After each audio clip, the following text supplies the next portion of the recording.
NTR fans ఈ video మీకోసమే. So video చూసి అలా వెళ్ళిపోకుండా వీడియో నచ్చితే మాత్రం కామెంట్ బాక్స్లో జై ఎన్టీఆర్ అని కామెంట్ చేయండి. ఇక లేట్ చేయకుండా వీడియోని స్టార్ట్ చేద్దాం. సెప్టెంబర్ 27న విడుదల కాబోతున్న దేవరా మీద ఎన్ని సంచులు ఉన్నాయో ప్రత్యేకంగా చెప్పుకోవాల్సిన అవసరం లేదు. ముఖ్యంగా అర్ధరాత్రి షోను ప్లాన్ చేసినట్లుగా వచ్చిన వార్తలు అభిమానుల ఎగ్జైట్మెంట్ను అమాంతంగా పెంచాయి. అయితే మిడ్ నైట్ ప్రీమియర్లు వెయ్యాలా వద్దా అనే దానిపై ఇంకా సస్పెన్స్ అయితే కొనసాగుతుంది. ఈస్ట్ గోదావరి డిస్ట్రిబ్యూటర్లు తమకి వద్దని తెల్లవారుజామున 4 నుంచి 5 మధ్యలో ఆటలు మొదలు పెట్టడానికి నిర్ణయం తీసుకున్నట్లు వచ్చిన వార్తలు ప్రజెంట్ ఆసక్తిని రేపుతున్నాయి. సెక్యూరిటీ సమస్యలతో పాటు రెగ్యులర్ షోస్లో ఒకటి తగ్గించాల్సి వస్తుంది అనే కారణం కూడా అనిపిస్తుంది. పైగా అంతకుముందు షోస్ వేయడం వల్ల టాక్స్ అయితే ప్రభావితం చెందుతుందని పలు బయ్యర్లు అయితే అభిప్రాయపడుతున్నారు. ఫ్యాన్స్ సంగతి పక్కన పెడితే నిద్రపోయే టైంలో కళ్ళు నలుముకుంటూ చూసే సామాన్య ప్రేక్షకుల నుంచి సినిమా బాగున్నా సరే మిక్స్డ్ టైప్ వచ్చి రిస్క్ ఉందని ఆలోచిస్తున్నారట. అయితే సిటీ లాంటి ప్రాంతంలో మాత్రం అర్ధరాత్రి షోలకు సిద్ధంగా ఉన్నారని సమాచారం. ఒక చోట వేసి మరొక చోట వేయకపోతే అదో పెద్ద నొప్పి.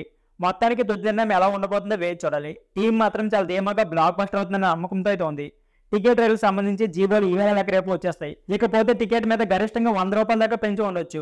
అది వారం లేక 10 రోజుల దాకా అమలు చేస్తారా అనేది చూడాలి. మంచి టాక్ వచ్చి దసరా దాకా దేవరా నడిస్తే అటుపై అదనంగా వచ్చే సెలవులు కూడా పెద్ద ప్లస్ అవుతాయి. ఆ టైంలో కొత్త రిలీజ్ ఉన్నప్పటికీ ఆ రేంజ్ పాన్ ఇండియా మూవీస్ అయితే లేవు. సో పండగ టైంలో సాధారణ రేట్లకు దేవరాన్ని చూసే అవకాశం దక్కుతుంది. ఇవన్నీ ఆలోచించి అక్టోబర్ 10 నుంచి తన డేట్ను సెప్టెంబర్ 27కి మార్చుకున్న దేవరా దాని తగ్గ ప్రయోజనాలతో పొందబోతుంది.